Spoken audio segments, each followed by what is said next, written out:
Hello friends, আপনারা সকলে কেমন আছেন? আশা করি ভালো আছেন। পাঠ করছি প্রেম ঘর, লেখনতে নার্গিস সুলতানা রিপা। পর্ব সংখ্যা 53-54। সন্ধ্যাবেলা সাদাদের বাসার সবাই মাগরিবের আজানের নামাজের পর একসাথে ড্রয়িং রুমে বসে আছে। উদ্দেশ্যে সবাই মিলে একসাথে চটপটি খাবে। হৃদয় এসেছে, যদিও প্রথমে আসতে চায়নি। তারপর কি জানি কি ভেবে এসেছে। ভাবি আর কত ওয়েট করাবে আমাদের? আমার যে পেটে খুটখুট করছে। প্রাপ্তি বলল, আম্মু তাড়াতাড়ি করলো। রান্নাঘর থেকে রাবসা এ পর্যন্ত অনেকবার চিল্লে বলছে সব সবাইটাকে একটু ওয়েট করতে, কিন্তু কে শোনা কার কথা। প্রাপ্তি আর অল্প চিৎকার ড্রয়িং রুমে বসে থাকায় মুশকিল। তাই স্যারের মা ঘটনা সামলে নিতে প্রাপ্তিকে বলল, দাঁড়া, সবার জন্য আনতে একটু সময় লাগবে। আচ্ছা তোমরা বসো, আমি দেখছি কত দূর হলো। তাই বলে রিদি চলে গেল। রিদি মাঝে মাঝে মন ভালো থাকলে রাস্তার সাথে টুকটাক কাজ করে আর কি। তাই আজও এরকম একটা খুশির মুহূর্তে হয়তো মন হয়েছে একটু হেল্প করুক রাফসাকে। তাই বসা থেকে উঠে রান্নাঘরে চলে যায়। ভাবি হয়ে গেছে? হ্যাঁ গো, এখন শুধু বাটিগুলো সাজাবো। ও দাও, আমি তুলে দিচ্ছি। দাঁড়াও, দিচ্ছি। দুটো ট্রেতে করে নিতে হবে সবার জন্যই তো। তুমি এসেছো, ভালো হয়েছে। দুজনের দুটো নিতে পারবো। সেলফ থেকে বাটি বের করতে গিয়ে কথাগুলো বলল রাফসা। আল্লাহ, কি হলো? বাটি তো সবগুলো ধোয়া লাগবে মনে হচ্ছে। তুমি দাঁড়াও, আমি এগুলো একটু ধুয়ে নিয়ে আসি। এগুলো ততক্ষণ চিৎকার করতে থাকুক, কিছু তো করার নেই। এই যে সার্ভেন্টটা, উনি কোথায়? বাড়ির সব ছোটরা হালিমাকে খালা বলে রাখলে এই রীতি রাখে না। ওর কাছে নাকি সার্ভেন্ট ছাড়া কিছু হতে পারে না। খালার শরীরটা একটু খারাপ গো, তাই আমি জোর করে শুয়ে রেখে এসেছি। আসতে চেয়েছিল এখানে, জোর করতে হয়েছে অনেক। ও তাহলে আমি হেল্প করব? না না, তোমার করতে হবে না, আমি একাই পারবো। রাফসা বেশ কয়েকটা বাটি নিয়ে রান্নাঘরের পাশে বেসিনটাতে চলে গেল। রান্নাঘরের বেসিনটা একটু বাইরের দিকে, তাই সেখান থেকে রান্নাঘরে কি হচ্ছে ঠিক দেখা যায় না। হৃদি রাস্তার সামনে দিয়ে রাফসাকে বলল রান্নাঘর থেকে বেরিয়ে আসে। আবার পর মুহূর্তে রান্নাঘরে ঢুকে পড়ে, যেটা রাফসার নজরে আসেনি। হৃদি কিছুক্ষণ পর রান্নাঘর থেকে বেরিয়ে এমনভাবে রাফসার কাছে আসে, রাফসা ভেবেছে হৃদি ড্রয়িং রুম থেকে এসেছে। ও তুমি? ওই তো ধোয়া শেষ। তুমি এই বাটিগুলো নিয়ে যাও, আমি এগুলো নিয়ে আসছি। হৃদি চটপটি বলে ফেললো। ও শিওর। হৃদি আর রাফসা বেশ কয়েকটা বাটিতে করে চটপটি নিয়ে দুটো ট্রেতে হাতে নিয়ে ড্রয়িং রুমে ঢুকলো। প্রাপ্তি আর অরূপ সেই দৃশ্য দেখে অনেক জোরে একটা আনন্দের চিৎকার করে।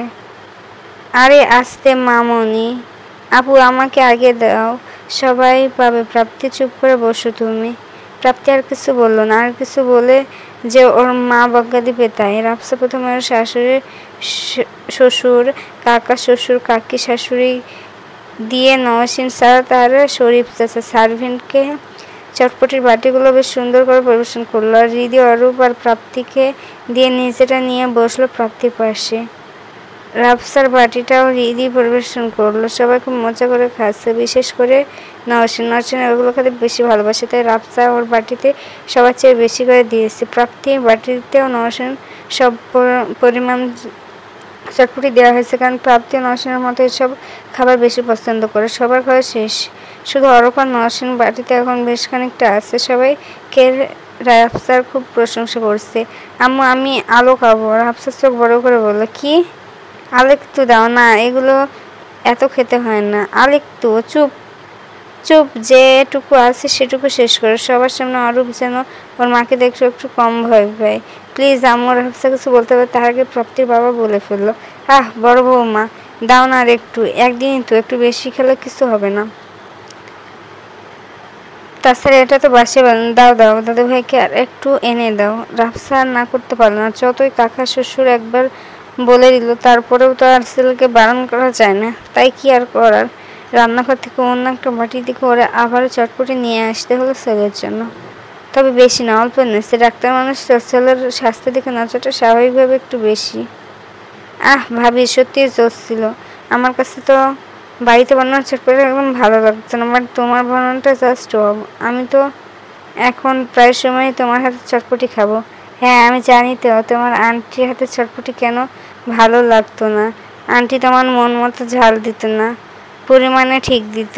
আর ফুল বাটি চটপটি একদিনও দিত, হাফ বাটি দিত, তার উপর আবার ডিম সিদ্ধ দিয়ে দিত, তাই আপনার ভালো লাগতো না। বুঝতে সবাই রাস্তার কথা শুনে হাসতে লাগলো। ভাবি আচ্ছা আচ্ছা, কেউ আর হেসো না। আমার নওশিন মা একটু কম খায় বললে তোমরা এমন করে হাসবে নাকি? হাঁস, হ্যাঁ সব কিছুই কম খাই, শুধু ঝালটা বেশি আমার ভালো লাগে। আমি কি নওশিন বাক্যটা শেষ করতে পারলো না, তার আগে জোরে জোরে কাশতে শুরু করলো। কি হলো? পানি দাও, পানি দাও। রাফসান নওশিনে এক গ্লাস পানি এগিয়ে দিল। নওশিন পানিটা খেয়ে নিয়ে খক খক করে কেসে চলেছে আর বারবার গলা চুলকাচ্ছে। এই তোর গলা এমন লাল হচ্ছে কেন? নওশিন কিছু বলতে পারছে না কাশির জন্য।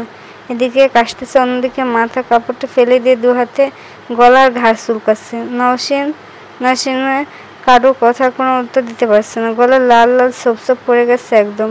নওশিনা হাতও চুলকাতে শুরু করেছে, হাতও লাল লাল সপ ভেসে উঠছে এতক্ষণে। রাফসা আর বুঝতে বাকি রইল না যে এগুলো অ্যালার্জি। নওশিন সবাই এতক্ষণে বুঝে গেছে। কি আজব, এক মুহূর্তে এত অ্যালার্জি কী করে হয়ে গেল? দেখি সারাদ সর। সারাদের মা বলল। সারাদ নওশিনের পাশ থেকে উঠে দাঁড়ালো। ওর মা নওশিনের পাশে বসে। নওশিনের কাছে কিছুতেই থামছে না, গলা আরও বেশি লাল হয়ে আসছে। নওশিন শ্বাস নিতে কষ্ট হচ্ছে এবার। সারাদ নওশিনের কাছে গিয়ে বলছে, কি কষ্ট হচ্ছে আমায় বলো। নওশিন, সারাদের চোখ দিয়ে মনে হয় এক্ষুনি পানি বের হয়ে যাবে। সারাদের মা নওশিনের পিঠে হাত বুলিয়ে দিয়ে বলছে, মা ও মা কষ্ট হচ্ছে বেশি? মা এই তো তোমার ভাবি রমে গেছে ওষুধ আনতে, কমে যাবে মা। আল্লাহ, ওর তো শ্বাসকষ্ট হচ্ছে মনে হয়। নওশিন কাশতে কাশতে মাথা নেড়ে সবাইকে বোঝালো যে ওর দম নিতে কষ্ট হচ্ছে। সারাদ ওকে তাড়াতাড়ি রুমে নেয়। সারাদ এক মুহূর্ত দেরি না করে নওশিনকে কোলে তুলে নিয়ে একরকম দৌড়ে ওপরে নিয়ে গেল। এই দৃশ্য দেখে রীতির চোখ দিয়ে যেন আগুন বের হচ্ছে। সারাদ নওশিনকে নিয়ে বেডে না শুয়ে দিয়ে ওর বুকে হেলান দিয়ে বসিয়ে রাখলো। নওশিন শুধু কাশছে আর হাত গলার সামনে সমানে চুলকে যাচ্ছে, চোখ দিয়ে অনবরত পানি পড়ছে। বাসার সবাই সারাদের রুমে এসে ভিড় করেছে, এমনকি রিদিও। আর অরূপ কখন থেকে শুধু নওশিনের মুখের দিকে তাকিয়ে আছে। এবার আর দেখতে পারল না, জোরে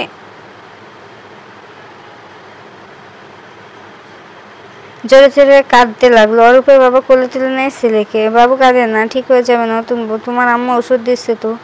অরূপ কাঁদতে কাঁদতে বললো, কি হয়েছে নতুন বউয়ের? একটু শরীর খারাপ, ঠিক হয়ে যাবে এক্ষুনি। নওশিন, ও নওশিন, একটু চান, ঠিক হয়ে যাবে, এই ওষুধটা একটু খেয়ে নাও। তাদের গলাটাও কেমন ভেঙে আসছে। নওশিন বোন দেখে একটু হাঁকর, এটা খেলে কমে যাবে। নওশিন খুব কষ্ট হচ্ছে, ওর অ্যালার্জি হয় মাঝে মাঝে, কিন্তু আজ প্রথম এত কষ্ট হচ্ছে। আর ওর বাবার বাড়িতে থাকাকালীন এগুলো খুব কম দেখা দিত। লাস্ট কবে যে অ্যালার্জি হয়েছিল সেটা ভার্সিটির র্যাক দিতে অনেকক্ষণ রোদে থাকার কারণে। আজ অনেকদিন পর হলো, কিন্তু এমন কষ্ট হয়নি কোনোদিন। নওশিনের মা তো মেয়েকে অ্যালার্জি হবে এমন কিছু খাওয়াতেও তো দূরের কথা, ধরতে পর্যন্ত দিত না, তাহলে আজ হঠাৎ কি এতটা কষ্ট হচ্ছে? নওশিনকে অনেক কষ্ট করে ওষুধটা খাইয়ে দিল সারাদ। এই মেয়ে আবার ওষুধ বেশি একটা খেতে চায় না, কিন্তু এই মুহূর্তে যে কষ্ট হচ্ছে সেটা কমানোর জন্য দুটো ট্যাবলেট অনেক কষ্টে খেয়ে নিল। এখন নওশিনকে সারাদ নিজের বুকে আজ সে অবস্থায় রেখে দিয়ে কাশিটা একটু কমে আসছে। এই সারাটার শরীর কেমন গোটা গোটা হয়ে গেছে। হ্যাঁ নওশিন, তোর আগে এমন হয়েছিল কোনোদিন? মাথা নাড়ে না চালানো নওশিন, আমি তো একবার ভার্সিটিতে দেখলাম ওর অ্যালার্জি হতে না জেনে চিংড়ির কিছু একটা খেয়ে ফেলেছিল। আর অনেকবারও দেখলাম, সেটা 1 বছরও কম হবে দেখেছি র্যাক ডেতে। সে 2 দিন শুধু শরীরে অ্যালার্জি দুটো দেখেছিলাম, বাট কাশি, শ্বাসকষ্ট, তারপর এত লাল তো হয়নি। হ্যাঁ, যেদিন চিংড়ি খেয়েছিল ওই দিন একটু বেশি লাল গুটি দেখা দিয়েছিল, কিন্তু খেয়াল ছিল অল্প, তাতে অনেক খারাপ লাগছিল, কিন্তু আজকের মতো না। কিছু সময় পর নওশিনের কাশি কমে গেছে। এতক্ষণ সাদার বুকে শুয়েছিল। সবার সামনে সাদাতকে জড়িয়ে ধরে হু হু করে কাঁদতে শুরু করলো মেয়েটা। আসলে যখন কষ্ট হয় না, তখন কাছের মানুষকে পাশে পেলে মনে হয় জড়িয়ে ধরে কাঁদলে বুঝি কষ্টটা আর লাঘব হবে। নওশিনের ক্ষেত্রে ঠিক তাই হয়েছে। সাদাত সবার সামনে জড়িয়ে ধরলো নওশিনকে। আরে পাগলে, কাঁদছো কেন? নওশিন কেঁদে চলছে। কাঁদিস না বোন, এমনি শ্বাসে প্রবলেম হচ্ছিল, এখন তেমন একটু কমেনি, কাঁদলে আরও বাড়বে। কেন না প্লিজ, কষ্ট হবে হারু। নওশিন সাদাতকে এখনো শক্ত করে জড়িয়ে ধরে আসছে, কান্না করে যাচ্ছে। সাদাত কিছু বলে না, সে নওশিনকে একইভাবে নিজের বুকে আগলে রাখে। নওশিনের শরীরটা কেমন গরম হয়ে আসছে, বেশি অ্যালার্জি উঠে গেছে তো তাই আর কি। আমি একটা জিনিসই বুঝলাম না, এটা হলো কি করে? এমনি এমনি তো এমনটা হওয়ার কথা না। চটপটিতে অ্যালার্জি জাতীয় কিছু দাওনি তো? না মা, আমি অ্যালার্জি হয় এমন কিছু দিইনি। ওর যাতে কোনো প্রবলেম হয় সেজন্য কোনো ফ্লেভারও দিইনি, তাহলে হঠাৎ এমন কেন হলো আমি বুঝতে পারছি না। ভাবি আবার হিটে অ্যালার্জি হয় না তো? ড্রয়িং রুমে তো অরেঞ্জ ফ্লেভারের হিট স্প্রে করা ছিল। হ্যাঁ, তাও হতে পারে। না না, সেটা কি করে? হ্যাঁ, আমি তো আমাদের রুমে এটা ইউজ করি। ওই তো দেখলাম নওশিন রুমে দিচ্ছিল। স্যার নওশিনের কোনো সারা শব্দ না পেয়ে নওশিন কাজটা করে রাখলো। নওশিন কোনো সাড়া দিল না। বিস্তার কাঁদতে কাঁদতে ঘুমিয়ে গেছে তাই না? হ্যাঁ, তাই তো মনে হচ্ছে। শুয়ে দে ওকে। হ্যাঁ ভাবি দিচ্ছি। স্যার নওশিন ঠিক করে শুয়ে দিল। মেয়েটা সারা একদম গুটি গুটি হয়ে গেছে। যেদিকে বেশি চুলকা ছিল সেগুলো পুরো কালো কালো হয়ে গেছে। ওর উপর বাবার কোল থেকে নেমে সরাসরি নওশিনের বিছানার ঠোঁট পাশে শুয়ে পড়লো। শক্ত করে ছেড়ে ধরলো নওশিনকে। বাবু কি করছো? এসো আমার কাছে। নতুন বউয়ের অসুখ তো না, আমি নতুন বউয়ের সাথে থাকবো। হ্যাঁ থেকো, এখন তো তুমি ঘুমাবে না, আর একটু পরে এসো। ততক্ষণে নতুন বউ একটু রেস্ট করুক। তুমি তো দেখলে নতুন বউয়ের কত কষ্ট হচ্ছিল। তাহলে আমি কিন্তু আজ নতুন বউয়ের সাথে ঘুমাবো বলে। তুমি আব্বুর সাথে থাকবে। আচ্ছা আব্বু, তুমি এখন উঠে এসো। অরূপ ঘুমন্ত নওশিনের কপালে আর গালে একটা চুমু দিয়ে উঠে আসে। রাফসার ছেলেকে কোলে নিয়ে বললে, ও একটু ঘুমায়, ডাকাডাকির দরকার নেই। পরে উঠলে কিছু একটা খাইয়ে আবার ওষুধ খাওয়াতে হবে। কি অবস্থা হয়েছে শরীরটার? একে একে সবাই রুম থেকে বেরিয়ে গেল। নওশিন ঘুমাচ্ছে। সাদ নওশিনের মুখের দিকে হসায় দিয়ে তাকিয়ে আছে। মাথায় হাত বুলিয়ে দিচ্ছে। মনে মনে ভাবতে লাগলো, কেন হলো এমনটা? একটু চিংড়ি খাওয়াতে ওরা একবার এরকম গুটি হয়েছিল, কিন্তু কাশি আর শ্বাসকষ্ট তো হয়নি। তার মানে কাজ বেশি কিছু না। না, ভাবি তো তেমন কিছু দেয়নি। তাহলে হঠাৎ নওশিনের ফোন বেজে উঠে স্যারদের ভাবনায় সিট পড়ে। স্যার ফোনটা হাতে নিয়ে দেখে তানহা ফোন করেছে। স্যার ফোনটা রিসিভ করে হ্যালো বলার আগে অবস্থা থেকে তানহা বলল, কী রে, বয়ফ্রেন্ডদের একদম ভুলে গেছিস তাই না? তোর সাথে তো কোনোদিন কথাই বলবো না। আর শয়তান একটা, কতবার কল করেছে তুই জানিস? ফোন অফ ছিল কেন? ও বুঝি আমার যাতে কোনো ফোন করে ডিস্টার্ব করতে না পারি তাই অফ করে। আরে আমাকে কিছু বলার সুযোগ দিবি? আরে আপনি কে? আমার বন্ধুর ফোনে আপনি কেন ধরেছেন? আমার বন্ধু কোথায়? হে সারাত বলছি। তালহার জিব্বা একটা কামড় বসিয়ে দিল। ও সরি ভাই, আমি প্রথমে বলেছিলাম নওশিন, তারপরে ভয় শুনে ভাবলাম কে না কি। আসলে ফোনে আপনার সাথে কোনোদিন কথা বলিনি তো, তাই বুঝতে পারিনি। আপনি রাগ করেননি তো? কিছু মনে করবেন না প্লিজ। আরে না, ব্যাপার না। আচ্ছা কেমন আছেন? ভালো, তুমি? আমি তো সবসময় ভালো। নওশিন কোথায়? ও একটু অসুস্থতায় ঘুমাচ্ছে। কি বলেন, কি হয়েছে? আবার পডিমেরেশিয়ার প্রোব হলো নাকি? না, এবার সেটা না। আজ হঠাৎ করে অ্যালার্জি, সারা শরীরে একদম নাচাল অবস্থা। পুরো শরীর কেমন গুটি গুটি হয়ে গেছে। আর কি, বিশেষ করে গলায় খুব বেশি। গলায় লাল কালো কেমন গুড়ি গুড়ি হয়ে চুলকাচ্ছে। ইচ্ছে মতো তাই কালো হয়ে গেছে জায়গায় জায়গায়। এতটাই খারাপ অবস্থা, কাশি শ্বাসকষ্ট হয়েছিল। আল্লাহ, কি বলেন ভাইয়া? হ্যাঁ, এখন কেমন আছে? এখনও পুরোপুরি কমেনি, ওষুধ খেয়ে ঘুমাচ্ছে। ও আচ্ছা, তাহলে ঘুমাকো। আচ্ছা, ও ঠিক হলে কল ব্যাক করে নিবে। আমি বলে দিব। ওকে ভাইয়া, রাখছি তাহলে। আসসালামু আলাইকুম। হ্যাঁ ওয়ালাইকুম আসসালাম। প্রায় 10টার দিকে নওশিন তখনও ঘুমাচ্ছে। আসলে অ্যালার্জির যে ওষুধগুলো খাওয়া হয় এতে ঘুম আসলে একটু বেশি হয়। আর নওশিনের যা অবস্থা হয়েছিল তাই রাফসা বেশি ভারের ওষুধ দিয়েছিল ওকে।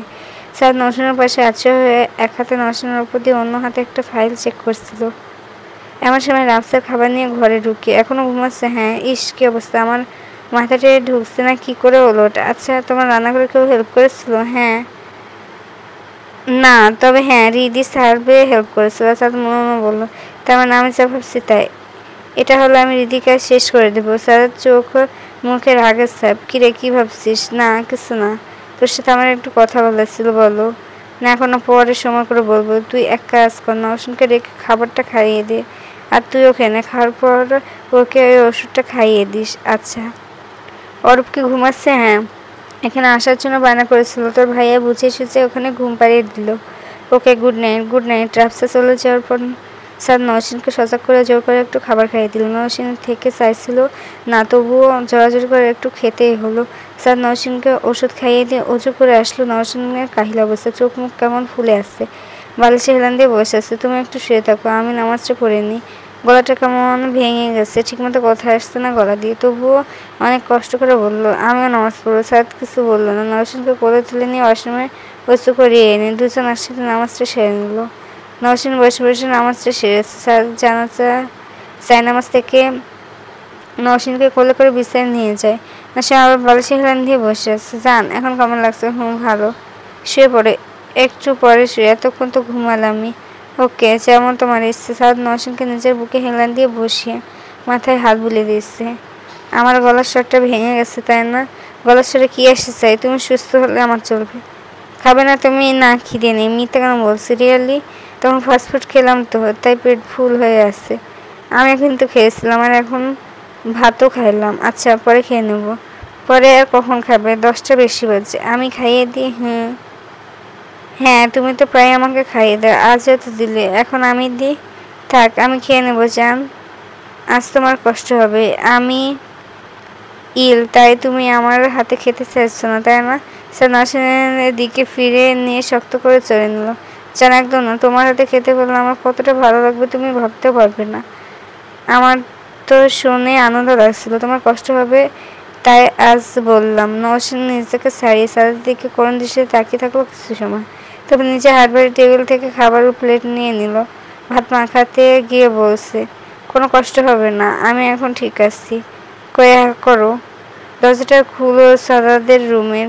সাদ খাচ্ছে। নওশিন খুব যত্ন সহকারে সাদাতকে খাইয়ে দিচ্ছে। সাদ নওশিনের মন ভালো করার জন্য একটু একটু দুষ্টুমি করছে নওশিনের সাথে, যেন নওশিন হাসে। ও, আর একবার কামড় দিলে আমি কিন্তু খাওয়াবো না। না জান, তোমার হাতে কামড় দিলে খাবারটা স্পেশাল হয়ে যায়, তাই তো। হঠাৎ সাদাত কারো ছায়া দেখতে পেল। সাদের মনে হয় আন্দাজ করতে পারছে ছায়াটা কার। কোনো ভূক্ষেপ করলো না সাদা। সে চায় না তৃতীয় কোনো ব্যক্তির জন্য ওর নওশিনের ভালোবাসা কোনো কমতি হোক। খাওয়া শেষ। নওশিন পানিও খাইয়ে দিল সাদাতকে। নিজ হাত ধুতে দিল। সাদাত ধুতে দিল না, হাতটা টেনে নিয়ে আঙুলে লেগে থাকা খাবারগুলো চেটে খেয়ে নিয়েছে। নওশিনের সারা শরীরে একটা শিহরণ বয়ে যাচ্ছে। পা দিয়ে বিছানার চাদর আঁকড়ে ধরেছে। স্যার এমনভাবে আঙুল লেহন দিচ্ছে, মনে হচ্ছে প্রিয় কোনো খাবার বহুদিন পর সামনে পেয়েছে। নওশিন হাতটা সরে নিতে সালাদ আস্তে করে একটা কামড় বসিয়ে দিল। ওহ সালাদ! হাতটা ছেড়ে দিল সালাদ। মিটমিট করে হাসতেছে। হাসা হচ্ছে, তাই না? ব্যথা পেয়েছো তো? ওকে বলে হাতটা আবার টেনে নিয়ে গভীরভাবে কয়েকটা চুমু খেলো। হয়েছে জান, ব্যথা কমেছে। নওশিন মিষ্টি একটা হাসি দিয়ে সালাদের বুকে মুখ লিখে বলল, ইউ নো না, তোমার সালাদে ব্যথা দিতে পারে, আবার ভালো করতেও পারে। ধ্যাত। নওশিন সালাদকে ছেড়ে হাতটা ধুয়ে নিল। প্লেটটা টেবিলের উপর রয়ে গেল। সাদের সেই ছায়াটার কথা আর মনে নেই। হঠাৎ করে আবার মনে হয় দরজা থেকে তাকালো, আর নজরে আসেনি ছায়াটা। দরজা লক করে এসে সাদ নওশিন কাশি পিঠে জড়িয়ে নিল একদম। কি এভাবে কেউ ধরে? দম বন্ধ হয়ে এসছে আমার। ওই তাহলে আর বুকে আই আমার। নওশিন কি দেরি করে নাকি? সাথে সাথে সাদের বুকে হাসির। সাদ আবার শক্ত করে জড়িয়ে নিল নওশিনকে। নওশিন আর কিছু বলল না। সাদাদের বুকে চুমু দিয়ে সে আঁকড়ে নিল। এমন একটা ঘুম দিল দুজন, এক ঘুমে ফজরের আজান। বরাবর মতো আজও নামাজ দিয়ে শুরু হলো সাদ নওশিনের জীবনের আরও একটা নতুন গল্প। আশা করি নওশিন আর পড়তে বলেনি সাদার। শরীরটা নেতিয়ে গেছে মেয়েটা। নামাজ পড়ে আবার শুয়েছে নওশিন। ঘুমায় না, বসে পাশে বসে সাদাত কাজ করছিল। উঠছো কেন? আর শুয়ে থাকতে ভালো লাগছে না দেখি বলে সাদাত নওশিনকে নিজের সাথে হেলান দিয়ে বসিয়ে দিল। হালকা করে জড়িয়ে ধরে বলল, এখন চুলকাচ্ছে? খারাপ লাগছে তাই না? না, একটু একটু চুলকাচ্ছে আর কি, কমে যাবে ইনশাল্লাহ।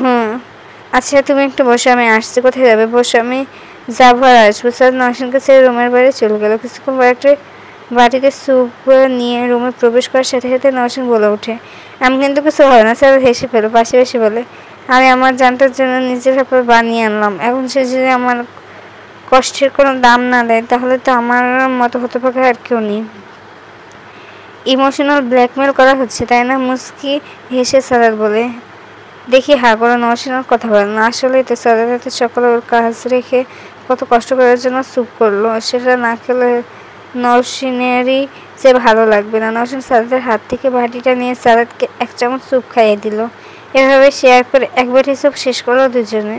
সাদ জানতো নওশিন পুরোটা কখনো খাবে না। তাতে কি, কিছুটা তো খেলে এতে শান্তি। এখন চুপচাপ এখানে বসবে।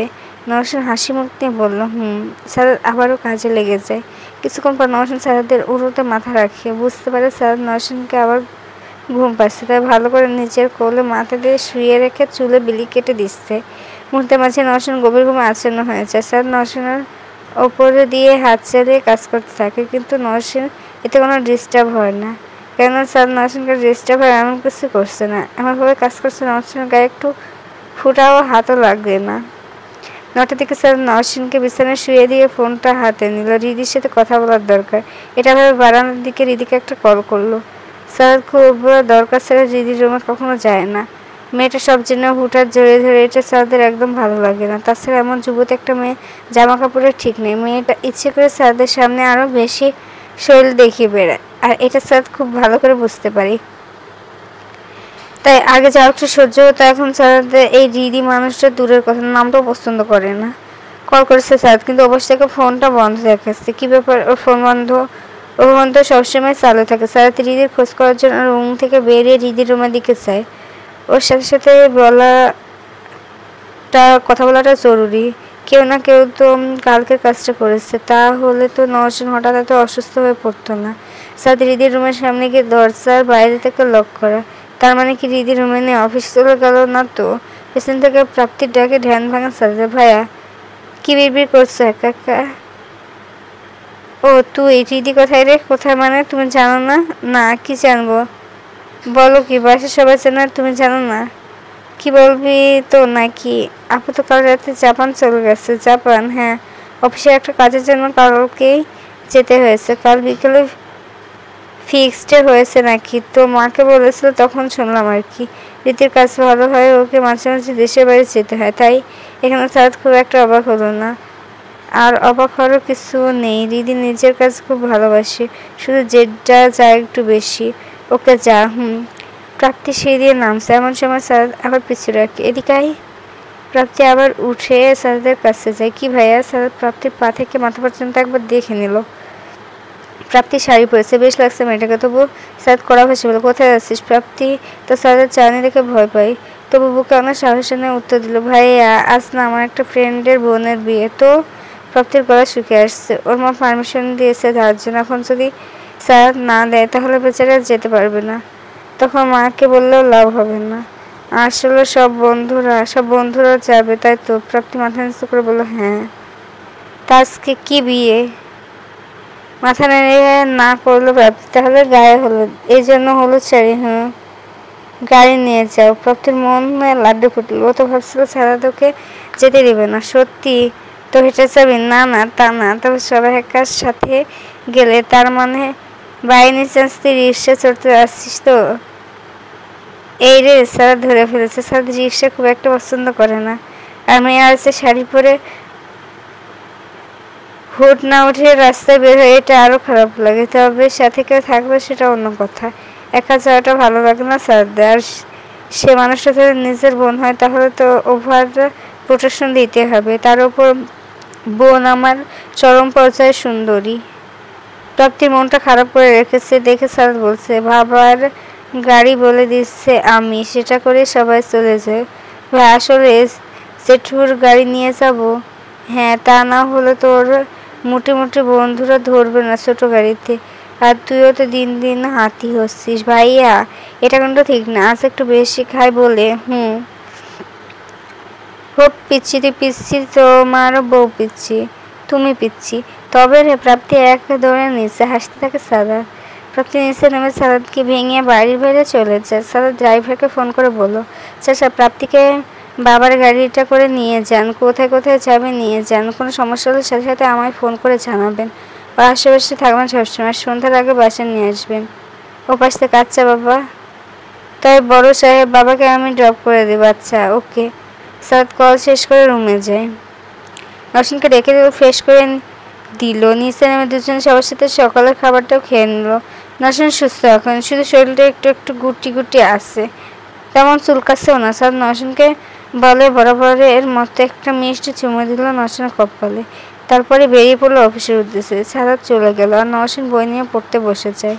আজ নওশিনের ফোন থাকায় সাদ কিছু সময় পর পর নওশিনের খোঁজখবর নিয়েছে। অসুস্থ ছিল মেয়েটা, তাই আরও বেশি খোঁজখবর নেওয়া হয়েছে। নওশিন এর ফাঁকে বন্ধুদের সাথে যোগাযোগ করে নিয়েছে। ভালো লাগে নওশিনের এসব ছোটো ছোটো একটু ফোন, SMS, এগুলো যেন ভালোবাসার মাধুর্যটা অনেক গুণ বাড়িয়ে তোলে।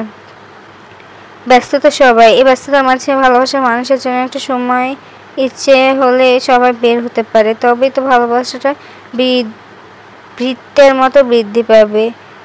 আর সব সময় তো ব্যস্ততার মাঝে সময় দেওয়া হয়ে ওঠে আপনজনকে সেটাও মানিয়ে নিতে হয়। শুধু হাই হ্যালো কম হলেই যে ভালোবাসা কমে যায় এমন কোনো কথা নেই। শক্তির যেমন কোনো ধ্বংস নেই, আছে শুধু রূপান্তর, ঠিক তেমনই প্রকৃত ভালোবাসা হচ্ছে কোনো ধ্বংস নেই। 2 দিন পর নওশীন একদম ফিট। আজ শুক্রবার হয়, সারাদ অফিস যায়নি। আচ্ছা নওশীন রান্না করছে। কি গো ছোট মা, কি রান্না করছো? এই তো কাকি, আমি চিকেন করব একটু, ডাল করে ফেলেছি। ও মা, কি সুন্দর গন্ধ আসছে ডাল থেকে, তাই না বড় বৌমা? হ্যাঁ কাকি, ঠিক বলেছেন।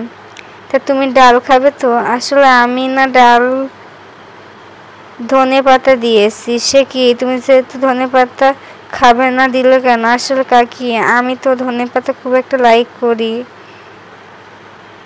তাই দিয়েছি। হি হি হি। আচ্ছা দুষ্টু মেয়ে, আমাকে বোকা বানানো হচ্ছে। কাকি লাভ ইউ না? ওরে লাভ ইউ টু মা। দেখো মা, সাবধানে রান্না করো। আচ্ছা কাকি যাও তো তুমি। নওশীন আর আমি এই দিকটা দেখছি। সারাদিন টুকটাক কিছু করতেই হবে তোমার, তাই না? তোমরা কি আমাকে বুড়ি বানাতে যাচ্ছ যে কাজ করতে দিচ্ছ না?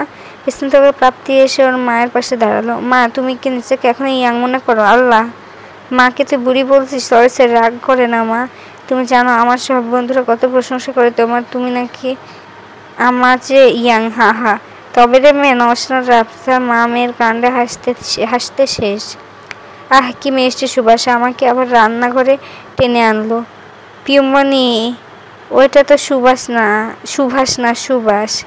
সুভাষ তো নেতিজি। হি হি। এই পাকা ছেলে তোর চেয়ে আমি কম জানি? আমি ঠিক জানি যে ওইটা নেতাজি সুভাষচন্দ্র বসু। আমার তো খাবারের ঘ্রাণে মুখ দিয়ে বেরিয়ে গেছিল একটা বলতে আর একটা। সি সুস্থ কত বল মেয়ে।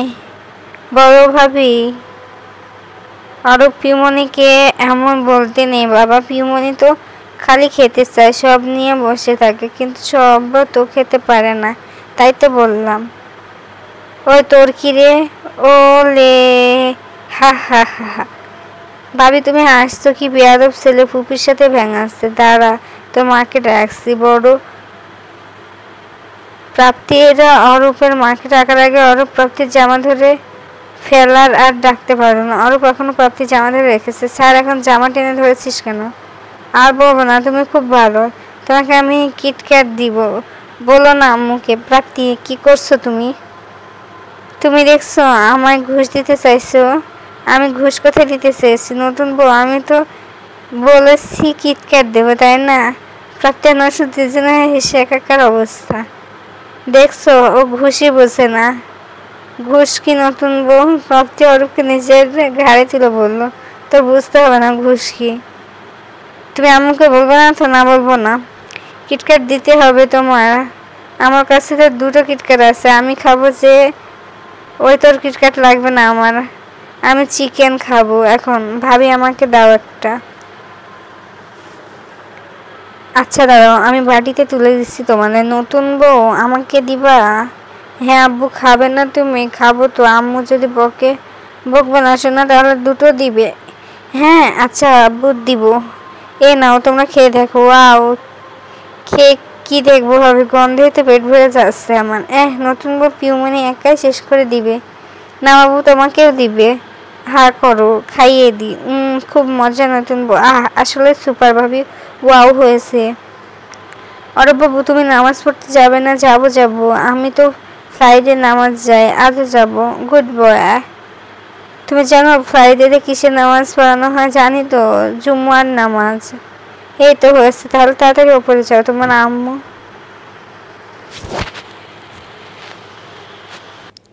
গোসল করানোর জন্য অনেক আগেই ডেকে গেছে, এখন না গেলে বকুনি দিবে। কি ভাবছিস আরো? ভাবছি নতুন বউর কাছে গোসল করবো। নতুন বউ আমাকে গোসল করিয়ে দিবা? তাই তুমি আমার কাছে গোসল করবে? হ্যাঁ করবো। ওলে বাবু, তাহলে চলো গোসল করে দিই তোমাকে। ইয়াহু। দুষ্টু বাবু একটা বলে নওশীন অরূপকে কোলে তুলে নিল। পেছন ফিরে প্রাপ্তিকে বললো, বোনও একটু ভাবিকে এদিকটা দেখতে বললো, আর খালাকে বললো সব গুছিয়ে রাখতে। ওকে সব বলবো, তুমি যাও। নওশীন রুমে গিয়ে দেখে সাদ এখনো ঘুমাচ্ছে। অরূপকে রুমে নিয়ে কোল থেকে নামাতে সে বারান্দায় গিয়ে দৌড়াদৌড়ি করছে। অরূপ আসতে শোনা, ব্যথা পাবে তো। আরো শুনলে তো একবার গ্রিল ধরে ওপরে উঠছে আর একবার লাফ দিয়ে সোফার উপর পড়ছে। বাচ্চা মানুষ তা করে আর কি। নহসিন অরূপকে রেখে সাদাতকে রাখতে এলো।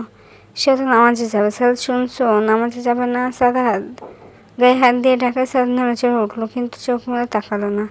সাদাত কি হলো? ওঠো, শাওয়ার কখন নিবি আর নামাজে কখন যাবে? ওঠো না। পরে। ঘুমের ঘরে বলল সাদাত। উফ, ওঠো বলছি, কিসের পরে? ওঠো না। সাদাত নহসিনের হাতটা নিজের বুকে চেপে ধরে টান দিয়ে নহসিনকে ওর বুকে ফেলে দিল। আরে কি হচ্ছে? কেন? কি আবার হবে? জেগেছিলে তুমি তাই না? ঘুমেছিলাম, বাট আমার প্রাণ পাখিটাকে ঘুমটা ভেঙে গেল। তাহলে উঠছিল না কেন? চানটা রাখছিল তো, তাই ভালো লাগছিল। ঢং, উঠো তো। সারাত কি করছো? ছাড়ো। অরূপ বারান্দায়। তাকে একটু রোমান্স তো করবোই আমি। স্যার নহসিনের কোনো কথা না শুনে দু হাতে নহসিনের কোমর ছেড়ে ধরে নহসিনের ঠোঁটের দিকে এগিয়ে নিচ্ছে ঠোঁট। নহসিন ছাড়ানোর চেষ্টা করে ছাড়াতে পারছে না। স্যার অরূপ আসবে, ছাড়ো না প্লিজ। নহসিনের কণ্ঠ কেমন জানি ভারী হয়ে এসেছে। বোধহয় স্যারদের মতো ওরও নেশা পেয়েছে। স্যার নহসিনের ভারী কণ্ঠে আরও মাতাল হয়ে গেছে। দুই জোড়া ঠোঁটে দ্রুত প্রায় ঘুষে এসেছে। এমন সময় বারান্দা থেকে অরূপ চিল্লিয়ে বলল, নতুন বউ, গোসল করবো না? নতুন বউ, নতুন বউ, নতুন বউ, আমি নামবো, আসো। পরে যাবো, কিন্তু অনেক ওপরে উঠে গেছি, লাফ দিয়ে ব্যথা পাবো। নতুন বউ, ও নতুন বউ, চেঁচিয়ে যাচ্ছে, থামার নাম নেই।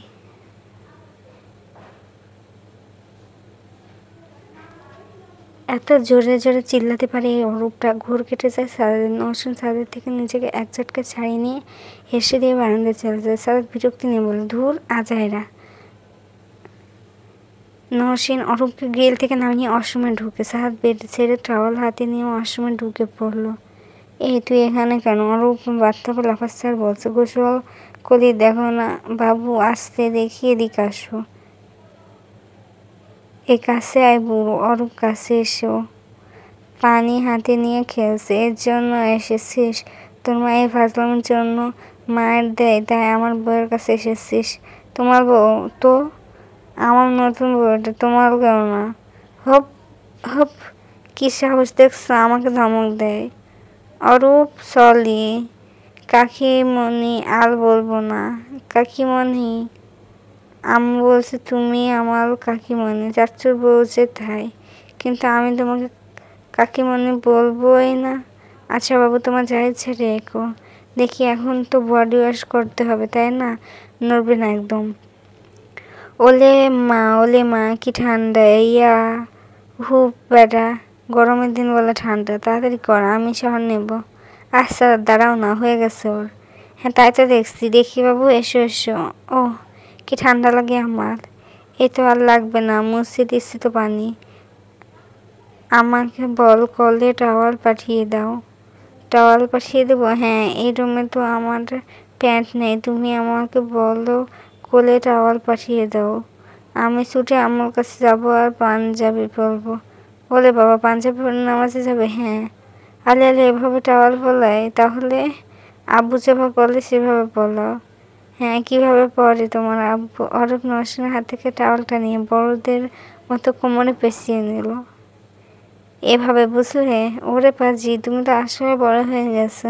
তো আমি তো আব্বুকে বলেছি আমিও একটু বড় হয়ে গেলে চাচুর মতো বিয়ে করবো। হি হি, তাই নাকি? ওই যাবি তুই, করিস বিয়ে, আমার মেয়ে হোক, তোকে দিয়ে দেবো। যা এখন রেডি হয়ে আসবি একদম। অল্প অবাক হয়ে বলে, তোমার মেয়ে? সাদাত নহসিনের পেছন থেকে জড়িয়ে ধরে পেটে হাত দিয়ে বলল, এই যে তোমার নতুন বউ আছে না? বিজ্ঞদের মতো মাথা নাড়িয়ে। তো নতুন বউর পেটে একটা ছোট্ট বাবু হবে, মেয়ে বাবু। সেটা বড় হলো তোর সাথে বিয়ে দেবো। নহসিন সাদের কথা শুনে আবার কি বলছে, অবশ্য লজ্জাও লাগছে খুব। কথাটা শুনে মনে মনে ভাবছে, ইস, কবে সেই দিন আসবে যখন সত্যি সত্যি ওর পেটে একটা বাচ্চা বেড়ে উঠবে। কবে কাউকে অরূপের মতো গোসল করিয়ে দেবে। ভাবতে একটা অজানা সুখ ভিড় করেছে নহসিনের মনে। ও নতুন বউ? হ্যাঁ। কখন থেকে রাখছি। ও কি বাবু? তো নতুন বউ বাবু মেয়েটার কথা ভাবছিল রে। নহসিন সাদের পিঠে কোনো মেরে বলল, ধ্যাত কি সব বলো, ছাড়ো। সাদাত ছাড়ল না। নহসিনের পিঠে নিজের বুকের সাথে আরো মিশিয়ে নিয়ে দাঁড়িয়ে রইল। দেখি বাবা, আসো যাও, এখন পাঞ্জাবি পরে আসো। অরূপ ওকে বলে টাওয়াল পেছানো অবস্থায় ওর মায়ের রুমে চলে যায়। কি হলো, ছাড়ো, গোসল করে নাও। না স্যার, নামাজে যাবে না তুমি? 12:30 বেশি বাজে, 1:10 তো চাওয়ান। কখন গোসল করবে আর কখন আর নামাজেই বা যাবে কখন? সেজন্য তো বলছি, অরূপকে যেভাবে গোসল করে দিল আমাকেও দাও, আমিও ভালো ছেলের মতো রেডি হয়ে নেব। স্যার, তুমি বাচ্চা নয় কিছু, অরূপের মতো গোসল করাতে হবে তোমায়? বাচ্চা না, তবে বাচ্চার বাবা তো হবো একদিন। নওশীন স্যারদের হাতের উপর হাত রেখে বলল, সত্যি কবে বাবা হতে চাও তুমি? আমি কিন্তু মা হতে খুব তাড়াতাড়ি চাই। স্যার নওশীনের ঘাড়ে মুখ গুজে বলল, হবে শোনো, খুব তাড়াতাড়ি তোমার সালাদ বাবা হবে। সত্যি তো? সালাদ নওশীনের ঘাড়ে গভীরভাবে একটা চুমু দিয়ে বলল, হ্যাঁ লজ্জাবতী। শোনো না, তোমার না অরূপের মধ্যে একটা ছেলে চাই? আমার ভাবিরও একটা ছেলে হবে। আমিও চাই। কি বলো, ভাবিরও ছেলে হবে? ভাবি কবে প্রেগনেন্ট হলো? ভাবির তো 8 মাস রানিং। কাল ডাক্তারের কাছে গিয়েছিল, চেক আপের পর ডাক্তার নাকি বলেছে ছেলে হবে। ও তাই তো, বিয়ের মাঝখানে ভাবি কেমন ঢিলেঢালা সাজে দিয়েছিল, দেখে তো বোঝাই যায়নি প্রেগনেন্ট উনি। তবে তোমার বাসায় গিয়ে একটু খটকা লেগেছিল আমার। হ্যাঁ, ভাবিকে দেখে কেন যেন বোঝা যায় না উনি প্রেগনেন্ট। পেটও তেমনও ফোলেনি, ভালো করে খেয়াল করলে বোঝা যায় আর কি। আমি মা হব সারাত, প্লিজ। বললাম তো হবে। আমি কিন্তু সেমিস্টার পড়ার কোনো কথা শুনবো না। পাগলি, তুমি জানো ভাবির বিয়ের 3 বছর পর সারাত পেটে এসেছে, আর তোমার ভাবির প্রথম বাচ্চাও তো বিয়ের 3 বছর পর হয়েছিল। আর এখন তারও 3 বছর পর। তার মানে তোমার ভাবি বিয়ের 4 বছর পর মা ডাক শুনবে। সে বাচ্চাটা যদি সময় মতো ভালোভাবে হতো, তবে বিয়ের 3 বছর পর মা ডাক শুনতো তিনি। নওশীন অবাক হয়ে প্রশ্ন করল, কি? তুমি কি আমাকে 6 বছর পরে মা ডাক শোনাবে? এখন তোমার 22, আরও 6 বছর পর তোমার 28 হবে। বর্তমানে প্রায় সব মেয়ের পড়ালেখা শেষ করে 25-26 বছর বয়সে বিয়ে করে, আর 2-3 বছর পর বেবি নেই তো কি হলো, সবার 27-28 বেবি হলো কি না? এটা কিন্তু আমাকে বলনি তুমি, না একটু আগে অরূপকে বললে ওর সাথে আমাদের বিয়ে দিবে। ওর তো সামনের জুন মাসে 5 বছর হবে। এখন যদি আমরা একটা ইস্যু আসে, সেটা তো হতে আরও 9 মাস লাগবে। তো সেটা এমনি অরূপের 6 বছরের ছোট হয়ে যাবে। আর তুই কি না বলছে আরও 6 বছর পর, তার মানে সে অরূপের 12-13 বছরের ছোট হবে। স্যার নওশীনকে আরও শক্ত করে জড়িয়ে ধরে হাসতে হাসতে বলছে, তুমি কি এখন তোমার ছেলে মেয়ের বিয়ে নিয়ে ভাবছো? হ্যাঁ, আমি ভাবছি। তুমি রাজি হচ্ছ না? দেখছো অরূপ কি সুন্দর করে কোলে আসে আমার একটা বেবি হলে সারাদিন অরূপের সাথে খেলবে, আমাকে আম্মু বলে ডাকবে তো, আর আদর করবে। তখন তো তুমি আমায় ছেড়ে সারাদিন বেবিদেরই সময় দেবে, আমার কি হবে? কি তুমি হিংসে করছো? তো একটু হচ্ছে। আমার এত কিউট বউটার আদর থেকে বঞ্চিত হতে হবে? সাদ, কখনো না। আমি তোমার সবসময় একরকমই ভালোবেসে যাব। তুমি ভাবো কেউ আমাদের মাঝে কুটিসুটি হয়ে শুয়ে থাকবে? কেউ নরম তুলতুলে 2টি হাত দিয়ে তোমার গালে হাত দেবে, আব্বু বলে ডাকবে তোমায় তুমি যখন প্লিজ জান, আর বলুন না। আমার না এগুলো শুনে এখনই বাবা হতে ইচ্ছে করছে। আরও বললে আমি রাজি, প্লিজ। কি? তুমি আমার দিকটা ভাবছো না কেন? তুমি জানো আমি তোমার বাসার কথা আগে বলেছিলাম রিলেশন হওয়ার 2 মাস পরে। সবার আগে তোমার রাগী ভাইটাকে, তারপর তোমার ভাইয়া আমার সাথে দেখা করে তোমার বাবাকে, এন্ড পরে তোমার মা ভাবিও জানতে পারে। কেন জানিয়েছিলাম এত আগে? কেন? কারণ আমি চাইতাম ওরা আমাকে তাড়াতাড়ি তোমার সাথে বিয়ে দিয়ে দেয় আর আমি তাড়াতাড়ি মা হতে পারি। হা হা হা। সাদ, হাসতো তুমি? দেখছো, ছাড়ো আমায়। তোমার সাথে রাগ করবো আমি? কি? হা হা হা, রাগ করবে? হা হা হা। দাঁড়াও, আগে একটু হেসে নি। সাদাত, ওকে আর হাসবো না।